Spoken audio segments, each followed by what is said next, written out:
السلام علیکم، welcome to my Urdu voice channel. تمام ویڈیو اپڈیٹس کے لیے اردو وائس چینل کو سبسکرائب کر کے بیل نوٹیفیکیشن کو آن کر دیں تاکہ میرا اور آپ کا یہ تعلق بنا رہے۔ آج کی اس ویڈیو میں ہم عظیم شخصیت نیلسن منڈیلا کی داستان حیات کے بارے میں پڑھیں گے۔ تاریخ براعظم کا سب سے روشن ستارہ، جس نے آخری وقت تک اپنی قوم کے لیے جدوجہد کی، وہ ایک قانون دان تھا، مگر جزیرہ روبن کے قید خانے میں اس کے ساتھ عام قیدیوں کا سلوک کیا گیا۔ اس نے مزدوروں کی طرح بوجھ اٹھایا، جوانی کے سنہرے 27 سال صرف اپنی قوم کی آزادی کی خاطر جیل میں گزارے۔ آخر کار وہ جیت گیا، اس کی قوم جیت گئی، انسانیت جیت گئی۔ لاتھر میر کے گیت جیت گئے، بلکہ پنجرے میں قید بلبل جیت گئے، امن کی فاختہ اور زیتون کی شاخ جیت گئی۔ وہ دنیا میں جہاں بھی گیا، اس کے راستے میں دل اور آنکھیں بچھائی گئیں۔ اسے دیوتا کی طرح پوجا گیا، اس کا والہانہ استقبال کیا گیا۔ اس نے عدم تشدد کا راستہ اختیار کیا، اس کی بے مثال جدوجہد رنگ لائی۔ اور 27 اپریل 1994 کو سیاہ فام باشندوں نے پہلی دفعہ ووٹ ڈالے۔ پھر وہ جیت گئے، جن کو دھرتی کا بوجھ کہا گیا، جنہیں غلام بنایا گیا، جنہیں کتوں سے بھی کمتر گردانا جاتا تھا، جن پر جینا تنگ کر دیا گیا۔ جیت کے بعد اس نے کہا، آئندہ کبھی نہیں، کبھی نہیں اور کبھی نہیں یہ ہوگا کہ یہ خوبصورت سرزمین کسی طرح کے ظلم و ستم سے دوچار ہو۔ اس قدر شاندار کامیابی پر سورج کبھی غروب نہیں ہوگا۔ برسر اقتدار آ کر امن کے اس پیغمبر نے جو کہا، وہ تاریخ کا حصہ بن گیا۔ ہم نے اپنے سفر کا آخری قدم نہیں، بلکہ ایک طویل تر و مشکل شاہراہ پر پہلا قدم اٹھایا ہے۔ ہماری وابستگی کا حقیقی امتحان اب شروع ہو رہا ہے۔ اس عظیم انسان نے اپنے عروج کے دنوں میں اقتدار چھوڑ کر خود کو فلاحی کاموں تک محدود کر لیا۔ اسے امن کا نوبل پرائز دیا گیا۔ دنیا اس عظیم رہنما کو نیلسن منڈیلا کے نام سے جانتی ہے۔ جانے وہ کون سا لمحہ تھا جب اس کے اندر بغاوت کا شعلہ پھوٹا۔ شاید افریقی پیدا ہونا ہی بغاوت کی بڑی وجہ تھی۔ ایک افریقی بچہ جس ہسپتال میں پیدا ہوتا ہے، اس کے گیٹ پر لکھا ہوتا ہے، صرف افریقیوں کے لیے۔ وہ جس بس میں گھر جاتا ہے، وہ جس اسکول میں پڑھتا ہے، ان سب پر لکھا جملہ صرف افریقیوں کے لیے ہی کافی ہوتا ہے، جو ان کو سوچنے پر مجبور کرتا ہے کہ بغاوت ان پر فرض ہے۔ اور یہی کچھ اس عظیم رہنما کے ساتھ ہوا۔ 18 جولائی 1918 کو جنوبی افریقہ کے شہر کیپ ٹاؤن سے 800 میل مشرق میں اور جوہانسبرگ سے 550 میل جنوب میں ٹرانسکائی کے دارالحکومت امداتا کے ایک گاؤں موزیمبو میں نیلسن منڈیلا نے جنم لیا۔ ٹرانسکائی جنوبی افریقہ کا وہ علاقائی ڈویژن تھا جس کا رقبہ سوئٹزرلینڈ کے برابر تھا۔ یہ دریاؤں اور ندیوں کا علاقہ تھا۔ اس بچے کا نام روہیلا تھا۔ مقامی زبان میں اس کا مطلب تھا مصیبت کھڑی کرنے والا۔ بچے کا قبیلہ تھیمبو تھا۔ ان کے والد کا نام گادلا ہنری نینسبا تھا، جو موزیمبو گاؤں کے چیف تھے۔ وہ ایک سخت مزاج شخص تھے اور اپنے بچوں کو نظم و ضبط سکھانے کے لیے ڈنڈے کا استعمال بھی کرتے تھے۔ وہ بلا شبہ ایک عمدہ مقرر تھے۔ نیلسن کے والد نے 4 شادیاں کیں۔ نیلسن کی والدہ کا نام نوسیکینی فینی تھا، جو نیلسن کے والد کی تیسری بیوی تھی۔ نیلسن کی 3 بہنیں تھیں، جن کے نام بالو نوتکو اور ماکسو تھوسوانا تھے۔ ابھی نیلسن منڈیلا بچپن میں ہی تھے کہ ایک معاملے کی تفتیش کے لیے مجسٹریٹ، جو سفید فام تھا، نے نیلسن کے والد کو طلب کیا۔ نیلسن کے والد نے پیش ہونے سے انکار کر دیا۔ اس دور میں یہ بہت بڑی جسارت خیال کی جاتی تھی۔ مجسٹریٹ نے بغیر کسی تفتیش کے نیلسن کے والد کو قبیلے کی سرداری سے محروم کر دیا۔ یہ بات بھی دلچسپ تھی کہ اس زمانے میں تفتیش کر کے سزا صرف سفید فام کو دی جاتی تھی، سیاہ فاموں کو یہ حق حاصل نہ تھا۔ زندگی کی اس کروٹ نے نیلسن کے خاندان کے مالی حالات کو متاثر کیا۔ وہ اپنی زمینوں کی آمدنی اور مویشیوں سے محروم ہو گئے۔ تنگ حالات کے باعث نیلسن کی والدہ اسے لے کر کونو چلی گئی، جو ایک بڑا گاؤں تھا اور جہاں ان کے عزیز و اقارب رہتے تھے۔ نیلسن کے والد مہینے میں ایک مرتبہ ہفتہ بھر کے لیے وہاں ان کے پاس آیا کرتے تھے۔ کونو میں ہی نیلسن کے لڑکپن کا آغاز ہوا۔ کونوں گھاس سے اٹی ایک تنگ وادی میں واقع تھا جس میں شفاف ندیاں بل کھاتی تھیں۔ یہ جھونپڑوں پر مشتمل گاؤں تھا جس کی آبادی چند سو تھی۔ جھونپڑے سے مٹی کی دیواروں پر گھاس ڈال کر بنائے گئے تھے۔ فرش چیونٹیوں کے بل سے نکلی مٹی سے بنایا جاتا تھا جس پر گائے کا تازہ گوبر لیپ کر دیا جاتا تھا۔ بند جھونپڑے میں صرف ایک دروازہ ہوتا جس سے جھک کر اندر آیا جا سکتا تھا۔ سڑکیں نہیں تھیں۔ عورتیں اور بچے درخت کی چھال سے رنگے کمبل اوڑھے رکھتے۔ گاؤں کے پاس مکئی کے کھیت تھے۔ گاؤں کے مویشی مشترکہ چراگاہوں میں چرتے تھے۔ یہ تمام افریقی نجی زمین کے مالک نہ تھے بلکہ یہ مزارع تھے جو حکومت کو سالانہ لگان ادا کرتے تھے۔ علاقے میں 2 پرائمری اسکول، 1 جنرل اسٹور اور 2 نہانے کے تالاب تھے۔ گاؤں کے اکثر لوگوں کا گزارا مکئی اور کدو پر تھا۔ عورتیں تالاب اور چشموں سے پانی بھر کر لاتی۔ مرد اکثر سال کا بیشتر حصہ دور دراز کے فارم ہاؤسز پر گزارتے تھے اور سال میں 2 بار گھر آتے۔ افریقی ثقافت محبتوں سے لبریز تھی۔ وہاں کزن کا تصور نہیں تھا بلکہ چچا، خالہ، ماموں، پھوپھی کے بچے، سگے بہن بھائی تصور ہوتے تھے۔ ایسے ماحول میں نیلسن کی تربیت ہوئی۔ اسے زندگی اور فطرت نے اپنی گود میں پالا۔ ایسا ماحول جو انتہائی سخت جانی مانگتا تھا اور جس میں کم خواہشات اور محبتوں کا بسیرا تھا۔ زمین پر چٹائی بچھا کر سونا معمول تھا۔ مکئی کا آٹا ان کی زندگی کا لازمی اور اہم جز تھا جس کو مختلف انداز میں استعمال کیا جاتا تھا۔ گائے بکریوں کا دودھ اہم چیز تھی جس کے بنا گزارا نہ تھا۔ ہر چیز اپنے کھیتوں میں تیار کی جاتی تھی۔ نیلسن کو 5 سال کی عمر میں ہی بھیڑوں بکریوں کی دیکھ بھال پر لگا دیا گیا۔ نیلسن سارا دن جنگلوں اور کھیتوں میں گھوما پھرا کرتا تھا۔ غلیل سے پرندے شکار کرنا، چکنی مٹی کے کھلونے بنا کر کھیلنا، شاخوں سے بیل گاڑی تیار کرنا، بچڑوں کی پشت پر سواری کرنا، جنگلی شہد اور پھل جمع کرنا، گائے کے تھنوں سے براہ راست گرم دودھ پینا، شفاف ندیوں میں تیرنا اور ڈوری اور تار کی مدد سے مچھلی پکڑنا، یہ تھے نیلسن کے مشاغل جنہوں نے اسے لڑنا سکھا دیا۔ اس کی قوت برداشت بڑھ گئی۔ تمام بچے ایک ہموار پتھر پر بیٹھ کر پہاڑوں کی ڈھلانوں سے نیچے لڑکا کرتے تھے۔ گدھے کی سواری بھی ان کا من پسند مشغلہ تھا۔ لڑکے لڑکیاں مل کر آنکھ مچولی کھیلتے۔ دن بھر کھیلنا اور رات کو اپنی والدہ سے دیومالائی کہانیاں یا والد سے اپنے بزرگوں کی تاریخی کہانیاں سن کر خوابوں کی دنیا میں گم ہو جانا نیلسن کے شب و روز کی داستان تھی۔ نیلسن کے لیے خوف اور ڈر، بھوک اور پیاس بے معنی اشیاء تھیں۔ کونوں گاؤں میں کچھ ایسے باشندے بھی مقیم تھے جو وہاں کے مقامی نہیں تھے بلکہ وہ مہاجر تھے جو اپنے علاقے سے لڑائیوں کے نتیجے میں جان بچا کر آئے تھے۔ انہیں ایما فینگو کہتے ہیں۔ یہ ترقی یافتہ اور مہذب لوگ تھے۔ انہوں نے سب سے پہلے عیسائیت قبول کی، بہتر مکانات بنائے اور زراعت کے لیے جدید طریقے اختیار کیے۔ کونوں کے مقامی لوگ ان سے حسد کرتے تھے۔ نیلسن کے والد نے عیسائیت قبول نہ کی مگر اس کی والدہ نے عیسائیت قبول کر لی اور ان کا نام مسیحی نام فینی رکھا گیا۔ نیلسن منڈیلا نے بھی عیسائیت قبول کر لی۔ 7 سال کی عمر میں نیلسن کو اسکول بھیجنے جانے کا فیصلہ کیا گیا۔ اس وقت تک نیلسن صرف ایک کمبل میں گھوما کرتا تھا جو کندھے کے گرد لپٹا ہوتا اور کمر کے پاس پن سے مضبوط کیا ہوتا تھا۔ نیلسن کے والد نے اپنا ایک پاجامہ کاٹ کر گھٹنوں تک چھوٹا کیا اور نیلسن کو پہنا دیا۔ ایک رسی اس کی کمر کے گرد لپیٹ کر پاجامہ باندھا گیا۔ نیلسن اس میں مضحکہ خیز نظر آتا تھا مگر گاؤں کے عسرت زدہ ماحول میں اسے رشک بھری نگاہوں سے دیکھا گیا۔ ایک کمرے پر مشتمل اسکول میں نیلسن نے اپنی تعلیم کا آغاز کر دیا۔ اسکول میں پہلے دن ٹیچر مڈنگن نے تمام بچوں کو انگریزی نام دیا جو اسکول میں استعمال ہونا تھا کیونکہ سفید فام یا تو افریقی نام ادا کرنے کے قابل نہیں تھے یا پھر ادا کرنا نہیں چاہتے تھے یا پھر وہ افریقی نام کو غیر مہذب خیال کرتے تھے۔ مس مڈنگن نے ہی روح اللہ کو نیلسن کا نام دیا اور پھر یہی نام عمر بھر کے لیے نیلسن کی شناخت بن گیا۔ جب نیلسن 9 سال کا تھا تو اس کے والد کا پھیپھڑوں کی بیماری سے انتقال ہو گیا۔ ننھے نیلسن پر اپنے والد کی وفات کا گہرا صدمہ طاری ہوا۔ اسے اپنی دنیا بدلتی ہوئی محسوس ہوئی۔ اپنے والد کی شخصیت میں خود کو دیکھا کرتا تھا۔ شوہر کی وفات کے بعد نیلسن کی والدہ نے اسے ناظم جونگن تابا کی سرپرستی میں دے دیا جو نیلسن کے والد کا احسان مند تھا۔ وہ نیلسن کو جونگن تابا کے شہر امخی کے زوینی چھوڑ آئی۔ جدا ہوتے وقت اس نے نہ نیلسن کا ماتھا چوما نہ دعائیں دیں۔ وہ جانتی تھی کہ اس کی جذباتیت نیلسن کو کمزور کر دے گی۔ جاتے وقت اس نے نیلسن کو صرف ایک جملہ کہا، میرے بیٹے کمر کس لو، اور یہ کہہ کر وہ آنکھوں کی نمی چھپاتی ہوئی چلی گئی۔ اور نیلسن اپنی پیاری ماں اور اپنے پیارے دوست کو فقط دیکھتا رہ گیا۔ زندگی ایک نیا جنم لینے والی تھی۔ نیلسن امخی کیزوین کی زندگی میں کھو گیا۔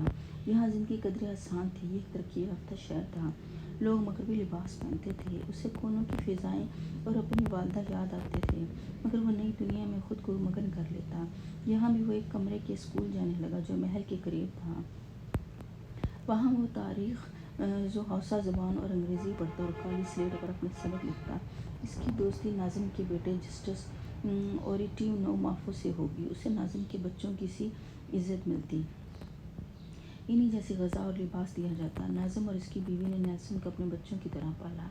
جسٹس نیلسن سے 4 سال بڑا تھا۔ نیلسن اسے اپنا آئیڈیل سمجھتا تھا۔ جسٹس ایک باصلاحیت اور ہر دل عزیز نوجوان تھا۔ اگرچہ اس کی عادات نیلسن سے متضاد تھی، لیکن نیلسن پھر بھی اسے پسند کرتا تھا۔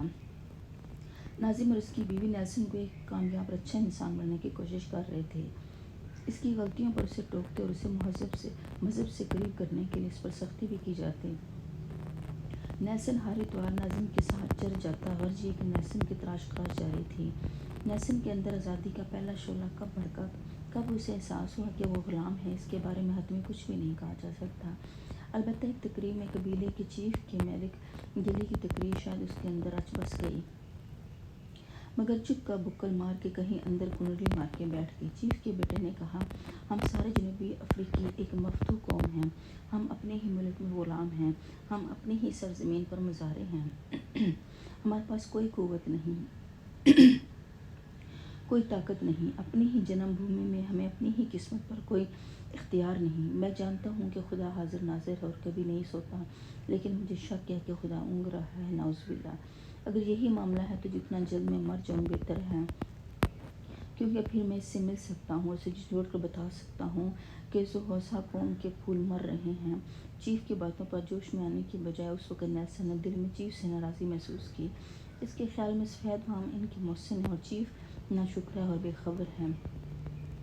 چیف کے الفاظ نے نیلسن کے اندر چپکے جڑ پکڑ لی اور ایک دن اسے احساس ہوا کہ اس دن غافل اور بے خبر چیف نہیں بلکہ وہ خود تھا۔ 5ویں کلاس پاس کرنے کے بعد ناظم نے اسے نئے بوٹوں کا تحفہ دیا۔ نیلسن کی اگلی منزل ٹرانسکائی میں کلارکبری انسٹی ٹیوٹ تھا، جو افریقیوں کی تعلیم کا سب سے اعلیٰ ادارہ تھا۔ اس ادارے میں ٹیکنیکل کورسز بھی کرائے جاتے تھے۔ ناظم کود اور اس کا بیٹا جسٹس بھی یہاں کے فارغ التحصیل تھے۔ نیلسن کو اسکول کے گورنر ہیرس کے سامنے پیش کیا گیا۔ ناظم اسے ہیرس کے حوالے کر کے رخصت ہو گیا۔ اس کالج میں آ کر اسے سب سے پہلا احساس یہ ہوا کہ یہاں صرف قابلیت کی بنا پر آگے نکلا جا سکتا ہے اور عزت پائی جا سکتی ہے۔ یہاں حسب نسب نہیں چلتا۔ کلاس میں اپنے پہلے دن کو نیلسن یوں بیان کرتا ہے، اپنے ساتھی طارق کے ساتھ سیڑھیاں چڑھ کر میں پہلی منزل پر گیا جہاں کلاس روم واقع تھے۔ ہمارے کمرے کا جو بھی فرش خوبصورتی سے پالش کیا گیا تھا۔ کلاس اس پہلے دن میں نئے بوٹ پہن کر گیا، اس سے پہلے میں نے کبھی اس قسم کے بوٹ نہیں پہنے تھے۔ اس روز کلاس میں اس گھوڑے کی طرح قدم اٹھاتا تھا جسے نئے لال لگے ہوں۔ مجھے سیڑھیاں چڑھنے میں کئی بار دقت ہوئی اور میں گرتے گرتے بچا۔ جب میں کلاس روم میں داخل ہوا، میرے چمکیلے بوٹ جو بھی فرش پر بجتے تھے، ایک لڑکی نے بآواز بلند کہا، دیہاتی لڑکا بوٹ پہننے کا عادی نہیں ہے۔ ایک زوردار قہقہ بلند ہوا اور میں غصے اور گھبراہٹ سے کھول اٹھا۔ نیلسن 19 سال کا تھا جب اس نے ہیل ٹاؤن میں ویزلین کالج میں داخلہ لیا۔ یہ ایک بہت بڑا افریقی تعلیمی ادارہ تھا جس میں 1000 سے زائد طلباء تھے۔ یہاں کی زندگی بہت سخت تھی۔ صبح سویرے خشک ڈبر روٹی اور چینی کی شربت سے ناشتہ کرتا، دوپہر تک کلاس روم اور اس کے بعد مکئی کے دلیے، کھٹے دودھ اور پھلیوں پر مشتمل لنچ کا وقفہ، شام کو 7 سے 9 بجے تک دوبارہ پڑھائی اور کلاس کا سلسلہ، یہی کل حیات تھی۔ جس کے دائرے میں نیلسن گھوم رہا تھا۔ کالج کی زندگی کا سب سے مشکل مرحلہ وہ تھا جب انتظامیہ نے فیصلہ کیا کہ سنڈے لنچ لڑکے اور لڑکیاں اکٹھے کریں گے اور اس میں باقاعدہ چھری کانٹے کا استعمال کیا جائے گا۔ نیلسن چھری کانٹا استعمال کرنا نہیں جانتا تھا۔ وہ لڑکیوں کی نظر میں مضحکہ خیز دکھائی دینے سے بچنے کے لیے ہر سنڈے کو بھوکا ہی ڈائننگ ہال سے باہر آ جایا کرتا تھا۔ اسی کالج میں نیلسن نے طویل فاصلے کی دوڑ میں حصہ لینا شروع کیا۔ اس کے علاوہ باکسنگ بھی شروع کر دی۔ جلد ہی نیلسن پری فیکٹ منتخب کر لیا گیا اور ان کے ذمہ اہم امور لگا دیے گئے۔ انہوں نے کئی چور طلباء کو پکڑنے میں مدد کی۔ اسی ادارے میں وہ اہم دن بھی آیا جب عظیم افریقی شاعر اور داستان گو قرونی مکائی یہاں آیا۔ اس دن کالج میں چھٹی کا اعلان کر دیا گیا تھا۔ قرونی مکائی کا خطاب سننا کئی لحاظ سے اس کے لیے الجھن اور مایوسی کا سبب بنا، کیونکہ وہ اپنی شخصیت اور نظریات میں تضاد ثابت ہوا۔ 1960 میں نیلسن کو University College of Fort Hare میں داخلہ مل گیا۔ یہ کالج بلدیہ ایلس میں تھا اور افریقی طلباء کے لیے اعلیٰ تعلیم کا واحد اقامتی مرکز تھا۔ یہ افریقی طلباء کے لیے آکسفورڈ اور کیمبرج کا مقام رکھتا تھا۔ 21 سالہ نیلسن یونیورسٹی ڈگری کی منزل کے قریب تھا۔ یہاں نیلسن نے نہ صرف تعلیمی بلکہ کھیل کے میدان میں بھی نمایاں کارکردگی کا مظاہرہ کیا۔ وہ فٹ بال اور دوڑ کا اچھا کھلاڑی ثابت ہوا۔ یہیں نیلسن نے زندگی کا سب سے بڑا سبق سیکھا کہ صلاحیت سے زیادہ تربیت کی اہمیت ہے۔ صلاحیت موجود ہے مگر مناسب تربیت نہیں ہے تو کامیابی کوسوں دور کھڑی نظر آتی ہے۔ نیلسن نے اسکولیے کو تھام لیا اور کامیابیاں سمیٹتا چلا گیا۔ فورٹ ہیل میں نیلسن نے ڈرامہ سوسائٹی میں بھی فعال شرکت کی اور خود کو منوایا۔ اس کے علاوہ طلباء کے ہمراہ اتوار کو قریبی دیہاتوں میں جا کر بائبل کی درس بھی دینے لگا۔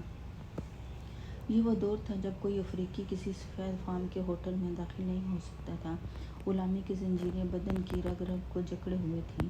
فورٹ ہیل میں ہی نیلسن نے پہلی مرتبہ پتلون پہننا شروع کی، جو شروع میں تو اسے غیر آرام دہ لگی مگر پھر وہ اس کا عادی ہوتا چلا گیا۔ اسی جگہ نیلسن نے پہلی مرتبہ ٹوتھ پیسٹ اور برش استعمال کیا، ورنہ اس سے پہلے وہ راکھ سے دانت صاف کرتا چلا آیا تھا۔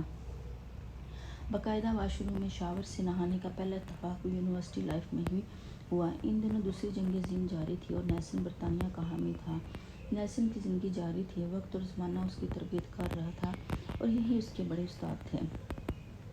فورٹ ہیل میں ہی نیلسن نے اپنی پہلی سرگرمی میں حصہ لیا۔ طلباء کی سب سے بڑی تنظیم ایس آر سی نے نیلسن کو اپنے نمائندے کے طور پر نامزد کر دیا۔ ایس آر سی کے الیکشن امتحانات کے دوران منعقد ہوئے۔ طلباء کی اکثریت نے انتخابات کا بائیکاٹ کر دیا کیونکہ طلباء پہلے ایس آر سی کے اختیارات بڑھانے کے لیے مہم چلانے کے حق میں تھے۔ نیلسن بھی بائیکاٹ کے حق میں تھا۔ صرف 25 طلباء نے ووٹنگ میں حصہ لیا۔ نیلسن بھی منتخب ہو گیا لیکن اس نے استعفیٰ دینے پر غور شروع کر لیا۔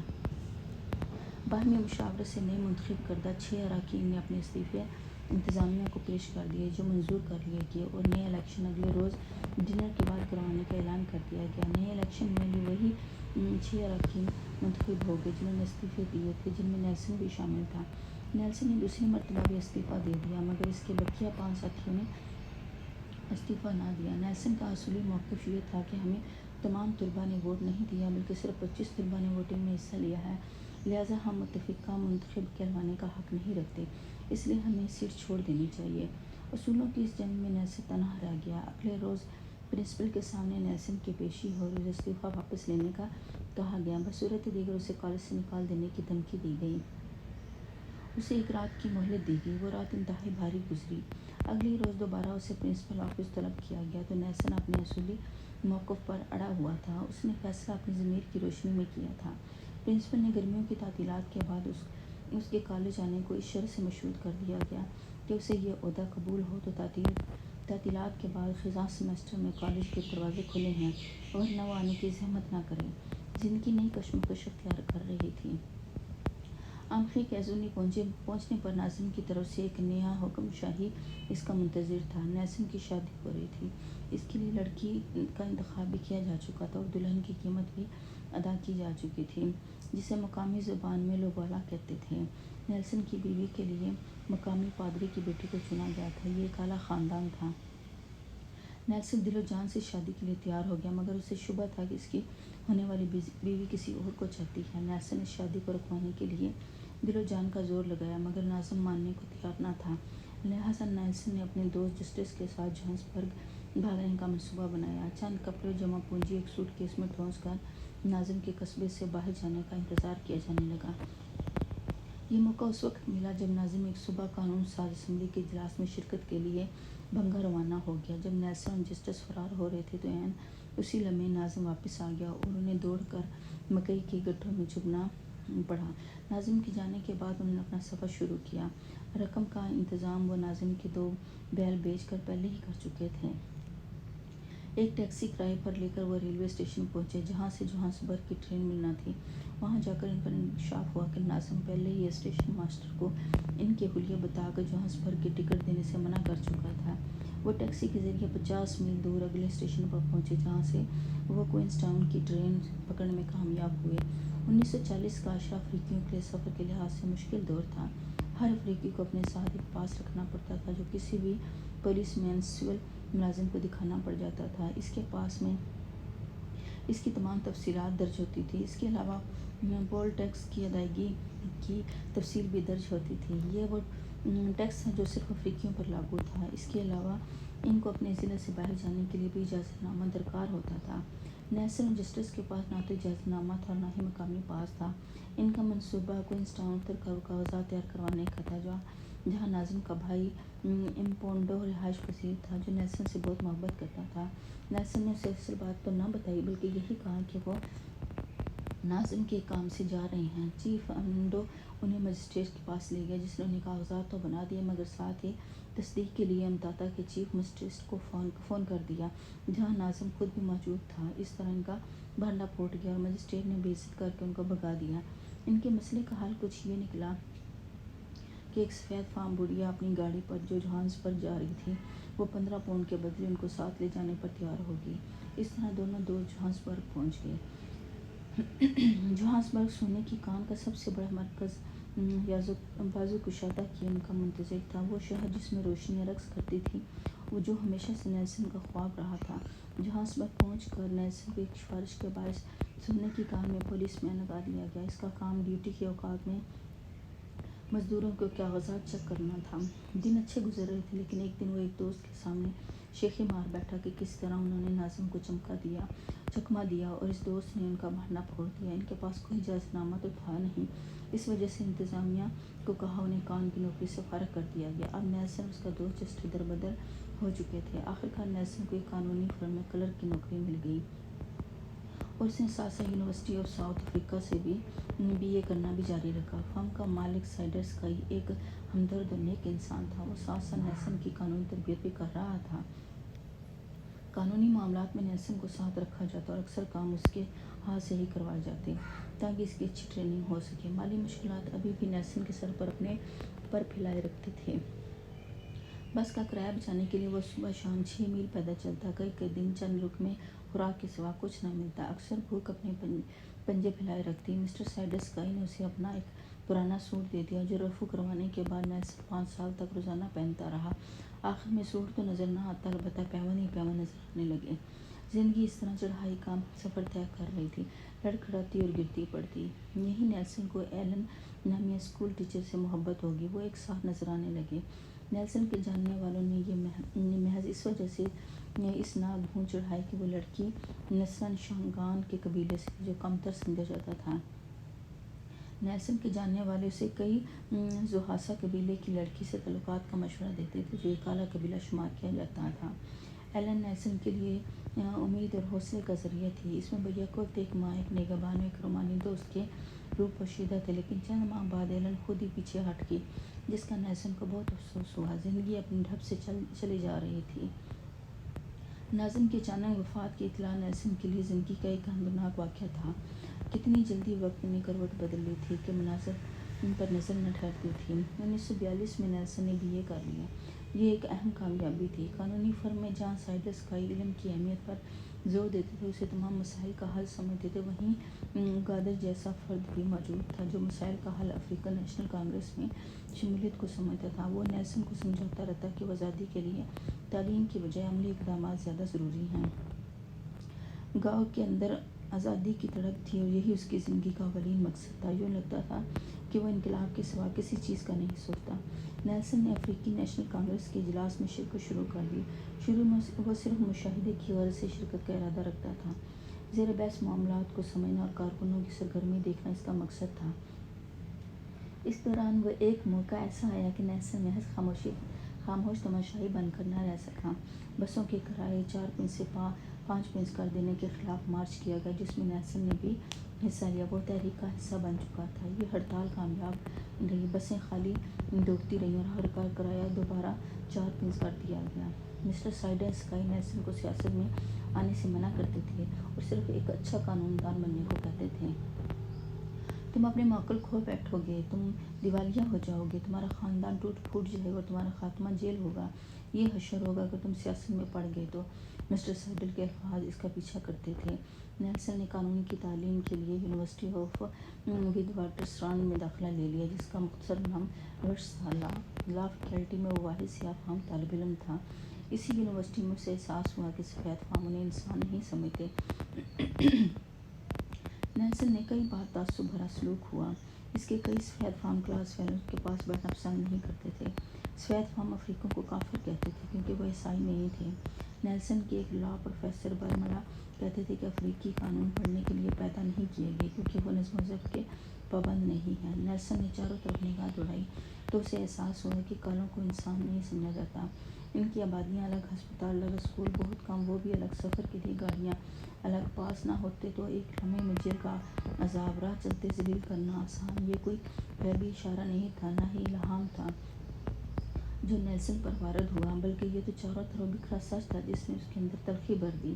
1943 میں اینٹون لیمیڈی سے ملاقات ایک نئے سفر کا نقطہ آغاز تھا۔ لیمیڈی ایک افریقی وکیل تھا اور افریقن کانگریس کے بانی ڈاکٹر پکسلے کا شریک کار تھا۔ وہ کہتا تھا کہ افریقہ سیاہ آدمی کا براعظم ہے۔ اسے سیاہ فاموں کے احساس کمتری سے نفرت تھی اور وہ اسے آزادی کی راہ میں سب سے بڑی رکاوٹ سمجھتا تھا۔ لیمیڈی کے خیالات نے نیلسن کو اندر سے بدل دیا۔ وہ بھی سفید فاموں کو مہذب سمجھتا تھا اور انہیں کشش محسوس کیا کرتا تھا۔ لیمیڈی سے ملنے کے بعد نیلسن کو آزادی کا واحد راستہ عسکریت پسندی اور بندوق اٹھانے میں نظر آنے لگا۔ اسی دوران نیلسن نے ایولین نامی لڑکی سے سول کوڈ میں شادی کر لی۔ وہ نرسنگ کی تعلیم حاصل کر رہی تھی۔ 1946 کارکنوں نے ہڑتال کر دی اور 70,000 افریقی کارکن ہڑتال پر چلے گئے۔ ان کا مطالبہ تھا کہ ان کی اجرت 2 شلنگ روزانہ سے بڑھا کر 10 شلنگ مقرر کی جائے، خاندان کے لیے رہائش اور سال میں 2 ہفتے کی بااجرہ رخصت دی جائے۔ ان کے مطالبات نامنظور کر دیے گئے۔ حکومت نے بے رحم کارروائی کی، لیڈر گرفتار کیے گئے، کئی کارکن تشدد سے ہلاک ہو گئے۔ حکومت کے بہیمانہ تشدد سے ہڑتال ناکام بنا دی گئی، کارکن یونین کچل دی گئی۔ اسی دوران نیلسن اور ایولین آرلین وڈبیس میں کرائے کے گھر منتقل ہو چکے تھے۔ چھوٹا سا بیڈ روم، ٹین کی چھت، سیمنٹ کا فرش تھے، ایک تنگ باورچی خانہ اور ایک مشکیزے جتنا واش روم۔ یہ تھا گھر کا کل اثاثہ۔ مگر یہ بھی غنیمت تھی کیونکہ یہ نیلسن کا پہلا گھر تھا۔ روشنی کے لیے پیرافین لیمپ جلایا جاتا تھا۔ اسی گھر میں نیلسن کا پہلا بیٹا مدیبہ تھیمی پیدا ہوا۔ نیلسن اپنے بیٹے کے ساتھ باتیں کرتا، کھیلتا، نہلاتا اور سوتے وقت کہانی سناتا۔ اسے بچوں کے ساتھ کھیلنا اور گپ شپ لگانا بھاتا تھا، مگر اس کے پاس اس وقت کی شدید قلت تھی۔ جولائی 1947 میں لیمیڈی کی محض 33 سال کی عمر میں اچانک وفات نیلسن کے لیے بہت بڑا دھچکا ثابت ہوئی۔ وہ ان کے لیے امید کی علامت تھا، مگر یہ شمع اماوس کی تاریک شب میں بجھی تو یوں لگا بے نائی کھو گئی۔ اسی سال نیلسن کو افریقی کانگریس میں ایگزیکٹو کمیٹی میں منتخب کر لیا گیا۔ یہ اس کا پہلا باضابطہ عہدہ تھا۔ نیلسن اور محبی وطن نوجوانوں نے مل کر یوتھ لیگ کی تشکیل بھی دی تھی، جس کا مقصد عوامی بیداری پیدا کرنا اور جس کا نعرہ افریقیوں کے لیے تھا۔ اسی دوران انتخابات میں نیشن پارٹی اقتدار میں آ گئی، جس کی پالیسیاں اور سوچ انتہائی تعصبانہ اور ظالمانہ تھی اور جس کا نعرہ کافر کو اوقات میں رکھو تھا۔ اسی دوران گروپ ایریاز ایکٹ بنا دیا گیا، جس کے تحت مخصوص شکل و صورت اور مخصوص نسل کے لوگ الگ الگ علاقوں میں قیام کریں۔ اس قانون کے تحت اگر سفید فام کسی علاقے پر قابض ہونا چاہیں، انہیں بس ایک کام کرنا ہوگا کہ اس علاقے کو سفید فام کہہ کر اس کی تمام پراپرٹی پر غاصبانہ قبضہ کر لیں۔ اسی قانون کے تحت جبری علاقے بھی خالی کروائے گئے۔ ایسے ظالمانہ قوانین نے اضطراب کی ایک لہر پیدا کر دی اور عدم تحفظ کو اور زیادہ بڑھا دیا۔ انہی دنوں ایک ایسا واقعہ ہوا جس نے نیلسن کے دماغ کو معاف کر دیا۔ ایک دن وہ اپنی گاڑی میں جا رہا تھا تو ایک سفید فام بچہ اپنی سائیکل پر اس سے ٹکرا گیا۔ نیلسن گاڑی سے اتر کر اسے اٹھانے کے لیے لپکا تو دور سے ایک سفید فام نے چلا کر کہا، بچے کو مت چھونا۔ نیلسن رک گیا۔ اسے پولیس اسٹیشن لے جایا گیا۔ سفید سارجنٹ نے اس پر نظر ڈال کر نفرت سے کہا، کافر آج تم پخانہ کرو گے؟ نیلسن کا دماغ جھنجھلا اٹھا۔ اس نے انگریزی میں ہی جواب دیا، اپنا منہ بند رکھو۔ سفید فام پولیس والا ایک کالے کے منہ سے انگریزی سن کر اور پلٹ کر جواب دینے سے بہت مرعوب ہوا۔ اس کی گاڑی کی تلاشی لی گئی اور گاڑی کی سیٹ کے نیچے سے اخبار دی گارڈین کی کاپی ان کے ہاتھ لگی۔ نیلسن کو کمیونسٹ قرار دے دیا گیا۔ اس تمام واقعے نے نیلسن کی جان بڑی مشکل سے چھوٹ پائی، مگر اس واقعے نے اس پر واضح کر دیا کہ آزادی کے بغیر کوئی دوسرا راستہ نہیں بچتا۔ افریقن نیشنل کانگریس نے کوئی اور راستہ نہ پاتے ہوئے سول نافرمانی کی تحریک چلانے کا فیصلہ کر لیا۔ سب سے پہلے رضاکار بھرتی کیے گئے، ان کی تربیت اور ذہنی مضبوطی کا انتظام کیا گیا۔ انہیں آنے والے حالات کی درست تصویر دکھائی گئی تاکہ وہ اندھیرے میں نہ رہیں۔ پہلے مرحلے میں تربیت یافتہ رضاکاروں کو اجازت ناموں کے بغیر ان علاقوں میں داخل ہونا تھا جہاں کالوں کا داخلہ منع تھا۔ انہیں گوروں کے لیے مخصوص ٹوائلٹس، ریل کے ڈبے، انتظار گاہیں اور پوسٹ آفس میں داخلے کے دروازے استعمال کرنے تھے۔ ہر پارٹی کا ایک لیڈر تھا جسے گرفتاریاں دینی تھیں۔ دوسرے مرحلے میں اس سلسلے کو ملک بھر میں پھیلانا تھا۔ خلاف ورزی کی مہم میں سب سے پہلے ایک ریلی نکالی گئی جس سے بڑے رہنماؤں نے خطاب کیا۔ نیلسن نے بھی 10,000 کے اجتماع سے خطاب کیا۔ خلاف ورزی مہم پورٹ الزبتھ میں طلوع فجر کے ساتھ شروع کر دی گئی۔ رضاکاروں کا ایک گروہ ریلوے اسٹیشن میں ان راستوں سے داخل ہوا جن پر صرف سفید فاموں کے لیے لکھا ہوا تھا۔ وہ گروہ گرفتار کر لیا گیا۔ وہ آزادی کے گیت گاتے، تالیوں کی گونج میں آگے بڑھے اور ان کے ہونٹوں پر ایک ہی گیت تھا، ایک ہی نعرہ تھا، مائی بوائے افریقہ، میرا افریقہ واپس آ جاؤ۔ اگلا مظاہرہ ٹاؤن شپ میں کیا گیا۔ 52 رضاکاروں نے یہاں مظاہرہ کیا۔ پولیس نے انہیں گرفتار کر کے ان پر فرد جرم عائد کر دی۔ اسی رات نیلسن اور اس کے ایک اور ساتھی رہنما کو گرفتار کیا گیا۔ یوں نیلسن جیل میں اپنے ساتھیوں سے جا ملا اور ان کے ہونٹوں پر افریقی ترانے کا ایک ہی بول تھا، خدا افریقہ کو شادمان رکھے۔ نافرمان تحریک کے پہلے ہی روز 250 سے زائد رضاکاروں کو گرفتار کیا گیا۔ یہ ایک شاندار آغاز تھا۔ قانون شکنی کی یہ مہم چھوٹے چھوٹے قصبوں تک پھیلتی چلی گئی۔ افریقن نیشنل کانگریس کی رکنیت 20,000 سے بڑھ کر 1,00,000 تک پہنچ چکی تھی۔ کئی اراکین معمولی جرمانہ ادا کر کے جیل سے رہائی پا چکے تھے۔ جن میں نیلسن بھی شامل تھا۔ اس کے ملک گیر دورے شروع ہو چکے تھے۔ وہ افریقی بستیوں میں گھر گھر گیا، ہزاروں میل کا سفر طے کیا۔ اسی دوران حکومت نے ایک نیا قانون پاس کروا دیا جس کے تحت لوگوں کو جسمانی سزا دی جا سکتی تھی، مقدمے کے بغیر نظر بند کیا جا سکتا تھا اور حکومت مارشل لا لگا سکتی تھی۔ اسی دوران حکومت نے مہم میں اپنے جاسوس داخل کر دیے۔ رضاکاروں میں بھی سرنگ لگائی گئی۔ مہم کے رہنماؤں کے خلاف پروپیگنڈا کیا گیا۔ وہ خود تو آرام کر رہے تھے مگر عام کارکن جیل میں ہیں، اسی الزام میں کچھ صداقت نہ تھی مگر اس نے رائے عامہ کو متاثر کیا۔ اسی طرح کچھ سیاہ فام پولیس والے بھی تھے جو نافرمانی تحریک کے لیے جاسوسی کرتے تھے۔ نیلسن اور دیگر رہنماؤں پر مقدمہ چلایا گیا اور اسے ANC کے صدر ڈاکٹر موروکا نے عدالت میں نیلسن اور اس کے ساتھیوں کے خلاف بیان دیا۔ اس غداری نے نیلسن کو مایوسی کے اتھاہ سمندر میں دھکیل دیا۔ جج جو کہ معتدل مزاج گورا تھا نے نیلسن اور اس کے ساتھیوں کو 9 ماہ قید بمشقت کی سزا سنائی کیونکہ انہوں نے اپنے ساتھیوں کو تشدد کا راستہ اختیار کرنے سے روکا تھا۔ نیلسن کے ساتھی ایک بہت بڑی غلطی کر گئے کہ انہوں نے مہم کو اپنے عروج پر ختم کرنے کی بجائے جاری رکھا۔ نتیجہ یہ نکلا کہ مہم آہستہ آہستہ ماند پڑتی چلی گئی۔ اس میں وہ جوش و خروش نہ رہا جو شروع میں تھا، لیکن اس کا ایک بہت بڑا فائدہ عوامی بیداری کی صورت میں نکلا۔ اس کے علاوہ اپنی ذات پر اعتماد اجاگر ہوا، اپنی اہمیت کا پتہ چلا، احساس کمتری سے نجات ملی۔ یہ بہت بڑی کامیابیاں تھیں۔ حکومت کی طرف سے نیلسن پر 6 ماہ کی پابندی لگا دی گئی کہ وہ جوہانسبرگ سے باہر نہیں نکل سکتا، کہ کسی قسم کے اجتماع میں شرکت نہیں کر سکتا، چاہے وہ اس کے بیٹے کی سالگرہ کی تقریب ہو۔ اسی دوران نیلسن نے وکالت کا کوالیفیکیشن امتحان پاس کر لیا اور ایک فرم کے ساتھ پریکٹس شروع کر دی۔ 1952 میں اپنا لاء آفس کھولنے کے بعد نیلسن کی آمدنی بڑھی اور گھر چلانا ذرا سہل ہوا۔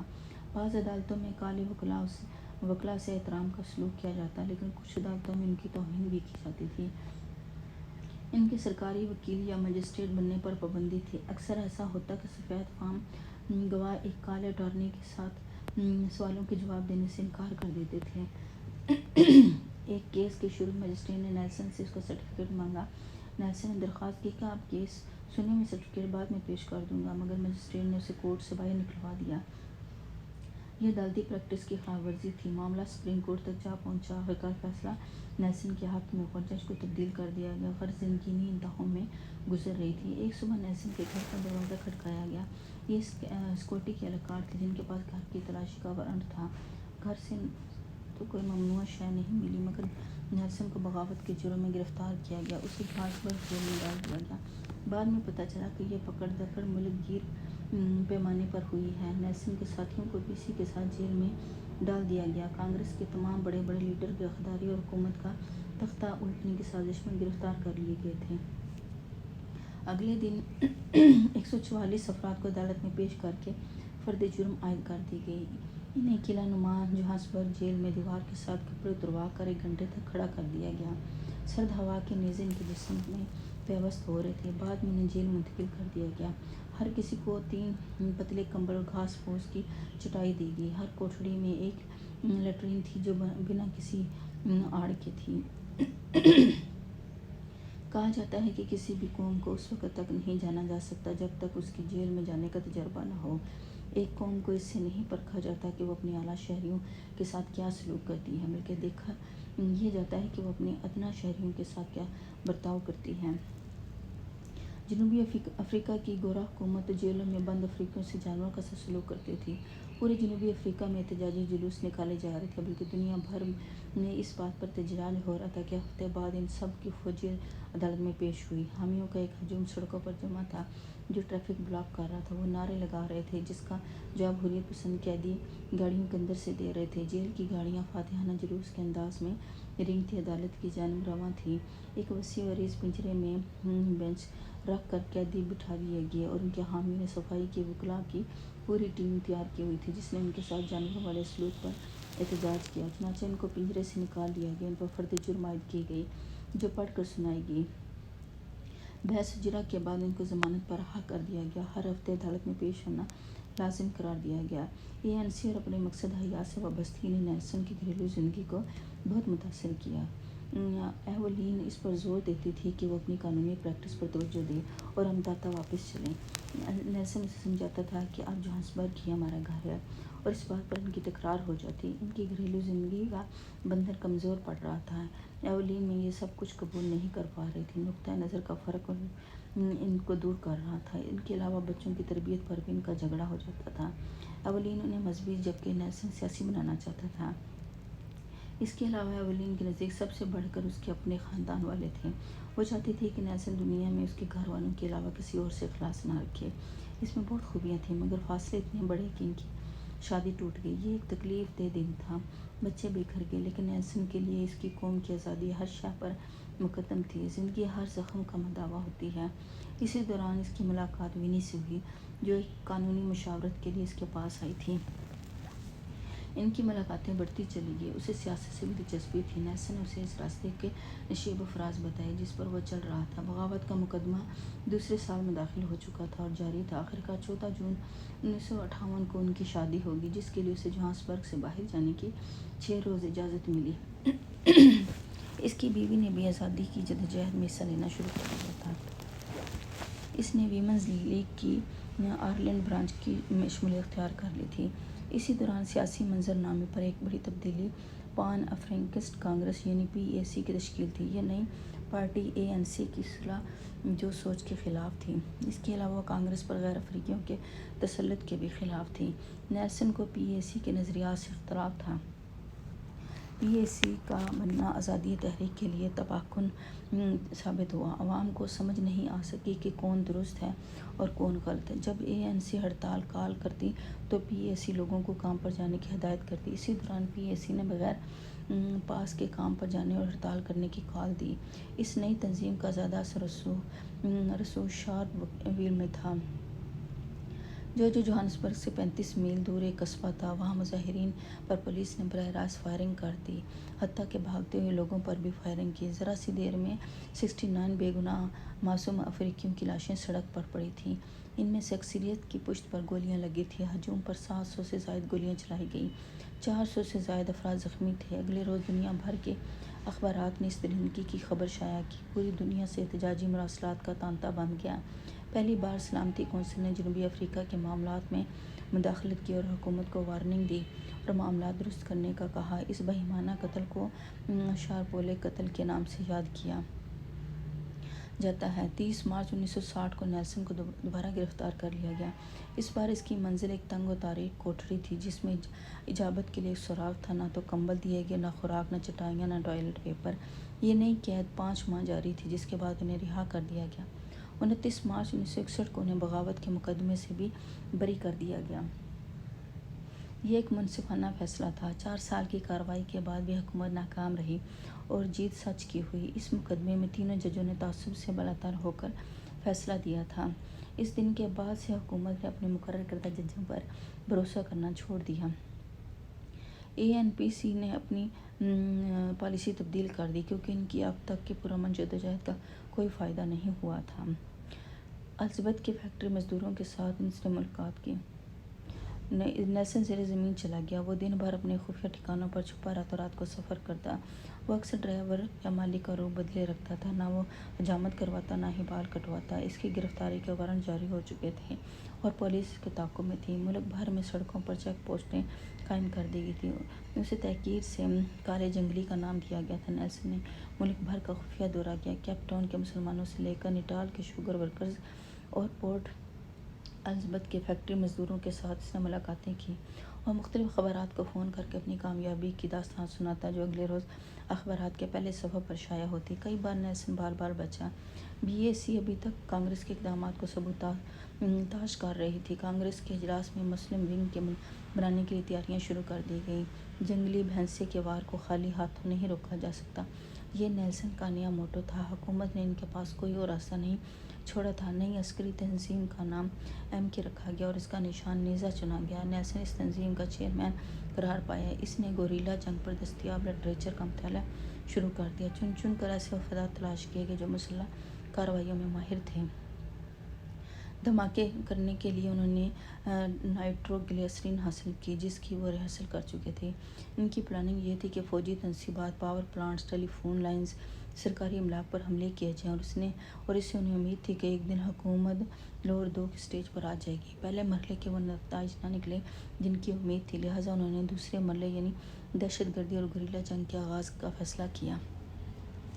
16 دسمبر کو ہونے والے دھماکے افریقی حکومت کے لیے ایک نئے دور کا پیغام تھے۔ انہیں احساس ہوا کہ وہ آتش فشاں کے دہانے پر بیٹھے ہیں۔ اسی دوران نیلسن منڈیلا نے افریقہ کے مختلف ممالک کے دورے کیے تاکہ امداد اور اخلاقی مدد حاصل کی جائے۔ ان ممالک میں برونائی، تیونس، مراکش، مصر، مالی، سوڈان، یوگنڈا جیسے ممالک شامل تھے، جبکہ ایتھوپیا اور الجزائر میں اس نے گوریلا جنگ کی تربیت حاصل کی۔ آخرکار وہ ایک طویل سفر کے بعد واپس جوہانسبرگ کے لیے روانہ ہوئے۔ وطن واپسی کے سفر کے دوران ہی اسے ڈربن میں گرفتار کر لیا گیا۔ اس نے اپنا فرضی نام ڈیوڈ ہی بتایا مگر اسے پہچانا جا چکا تھا۔ کہیں سے حتمی مخبری ہوئی تھی۔ اسے جوہانسبرگ منتقل کر دیا گیا۔ ریڈیو پر اس کی گرفتاری کی خبر نشر کر دی گئی۔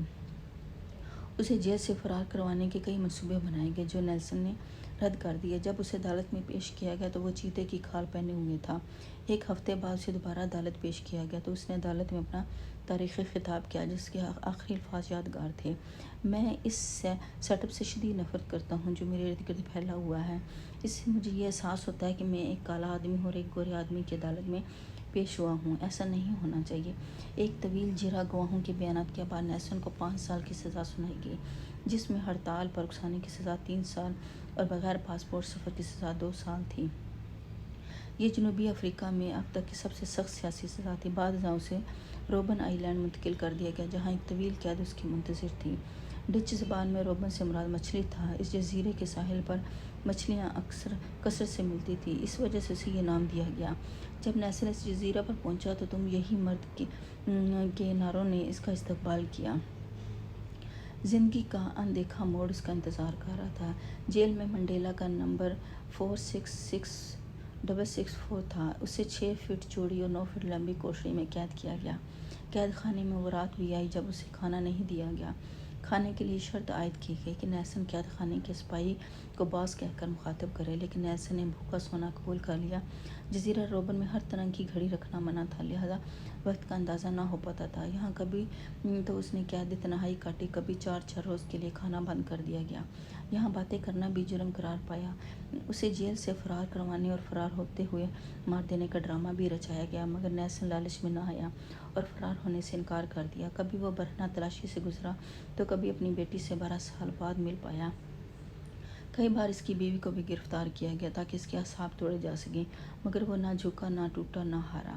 1968 اور 1969 کے ایک سال کے عرصے میں نیلسن منڈیلا کی والدہ اور بیٹا فوت ہو گئے۔ انہیں اپنے بیٹے اور والدہ کی آخری رسومات میں شرکت کی بھی اجازت نہیں دی گئی۔ جنوبی افریقہ میں سیاہ فام قصبوں میں مخالفانہ تحریک شروع ہو گئی۔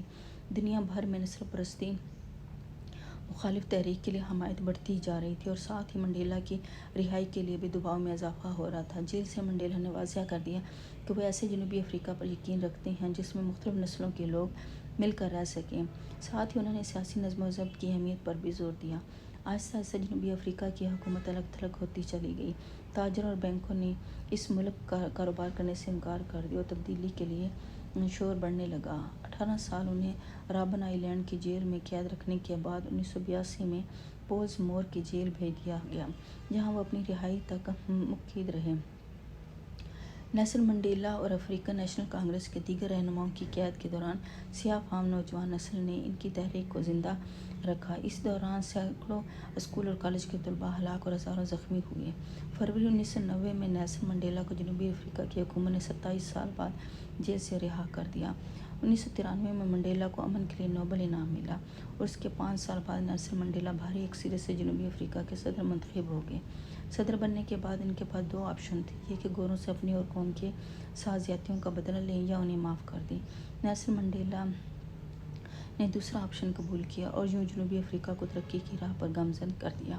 صدارت سے فارغ ہونے کے بعد بھی انہوں نے دنیا بھر کے دورے جاری رکھے اور مختلف عالمی رہنماؤں سے ملاقاتوں کے علاوہ کانفرنسز میں شرکت کی۔ صدارت کے عہدے سے فارغ ہونے کے بعد ان کی زیادہ تر پبلک میٹنگز کا محور منڈیلا فاؤنڈیشن تھی، جو کہ فلاحی ادارہ تھا اور اس کے لیے فنڈز اکٹھا کرنے پر ان کی توجہ مرکوز رہی۔ اپنی 79ویں سالگرہ کے موقع پر نیلسن منڈیلا نے دنیا کے بزرگوں کی تنظیم قائم کی، جس کا مقصد دنیا کو درپیش مشکلات اور مسائل کے حل کے لیے ان کی رہنمائی کرنا تھا۔ آج قانون کی نظر میں جنوبی افریقہ کے تمام لوگ برابر ہیں، وہ اپنی مرضی سے ووٹ دے سکتے ہیں اور اپنی مرضی سے زندگی گزار سکتے ہیں۔ وہ لوگ جنہوں نے نیلسن منڈیلا کو جیل میں رکھا انہیں اذیتیں دیں، انہوں نے ان کے لیے کوئی انتقامی کارروائی نہیں کی۔ وہ ہمیشہ خوش مزاج نظر آئے اور ان کی شخصیت اور زندگی کی داستان نے پوری دنیا کو متاثر کیا۔ 5 سال صدر کے عہدے پر فائز رہنے کے بعد 1999 میں انہوں نے اقتدار چھوڑ دیا اور جنوبی افریقہ کی سب سے زیادہ بااثر سفارتکار ثابت ہوئی۔ انہوں نے HIV اور ایڈز کے خلاف مہم شروع کی اور 2010 میں فٹ بال عالمی کپ کی جنوبی افریقہ کے لیے میزبانی حاصل کرنے میں بھی ان کی کردار شامل رہا۔ آج ساری دنیا اس عظیم انسان کو خراج تحسین پیش کر رہی ہے۔ ایک زمانہ وہ بھی گزرا ہے جب امریکہ اور برطانیہ سمیت کئی مغربی طاقتیں اور سیاستدان اسے ایک خطرناک شخصیت قرار دیتے تھے۔ مارگریٹ تھیچر کی کنزرویٹو حکومت کے نزدیک منڈیلا اور اس کی سیاسی جماعت افریقن نیشنل کانگریس دہشت گرد تھی۔ یہی لوگ ان کی پھانسی کا مطالبہ کیا کرتے تھے۔ پھر وہ وقت بھی آیا جب لندن میں پارلیمنٹ اور ویسٹ منسٹر کے قریب نیلسن منڈیلا مجسمہ نصب کیا گیا۔ یاد رہے کہ اسی میدان میں ونسٹن چرچل کا بت بھی نصب ہے۔ گو کہ نیلسن منڈیلا کا مجسمہ چرچل کے مجسمے کے مقابلے میں چھوٹا ہے، لیکن اگر ان کی جدوجہد کے حوالے سے دیکھا جائے تو پھر منڈیلا کی ایک ایسی انفرادیت نظر آئے گی جو انہیں ہر ایک سے ممتاز کرتی ہے۔ امریکہ نے 1991 میں جا کر اپنی سرکاری فہرست سے نیلسن منڈیلا کا نام دہشت گردوں کی فہرست سے خارج کیا تھا۔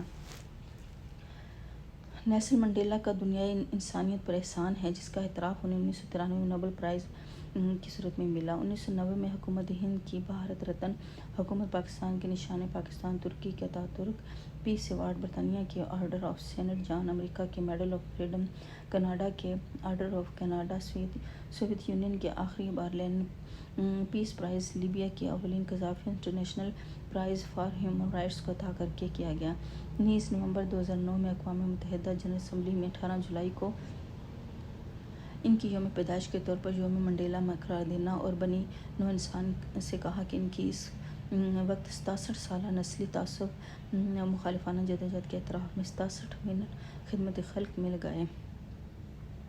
نیلسن منڈیلا نے جوہانسبرگ اسٹیڈیم میں نیلسن منڈیلا کی میموریل تقریب میں 90 سے زائد عالمی رہنماؤں نے شرکت کی اور یہ تقریب پرانے حریفوں کو بھی ملا گئی۔ امریکی صدر اوباما نے اپنے پرانے حریف کیوبا کے صدر راؤل کاسترو سے ہاتھ ملا اور خیریت دریافت کی۔